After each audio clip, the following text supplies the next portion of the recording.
Welcome to our discussion of rare sprites for the SNES. This is part 1 of a multi-part series on understanding the sprite header. This assumes you already have knowledge of bit planes and how those work. There are a handful of games that use this format, including the Donkey Kong Country trilogy and Battletoads. We will look at this image as an example. More specifically, we look at the Donkey Kong sprite. This is the content of VRAM at that time. Each cell is an 8x8 or a char. This is a look at that specific sprites as well as the header. This is how that sprite looks in VRAM. We can then outline the 2x2 chars.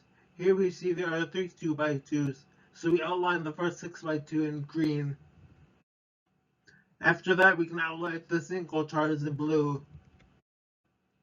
We know what chars are referenced because of this number. Offsets are always 0 indexed, so we look at the 7th char in this row. Everything else in VRAM is garbage and shouldn't be considered. These are all remnants of previous sprites. They are left behind because it would be wasteful to clear VRAM every frame. We then ignore these next two. They will be covered in a future video. Finally, we look at something called DMA groups. DMA groups are just how these are arranged logically. The chars with the yellow stripe are assigned for transfer. DMA starts at 0 and goes up to the first garbage cell.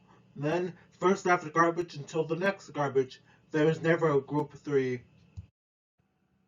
This just is where to put the second DMA.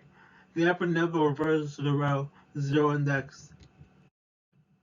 The pink line represents the second DMA transfer. In this case, 6 chars are transferred. Let's look at another example. We will look at the same image as before, but this time we look at Diddy. The contents of VRAM are the same as before. Here is that Diddy sprite with the associated VRAM. Here is a breakdown of the chars. And here are the DMA calls indicated. The second DMA call is only needed if there are any garbage cells after the first DMA call. Thank you all so much for watching. Feel free to leave any questions regarding this in the comments section.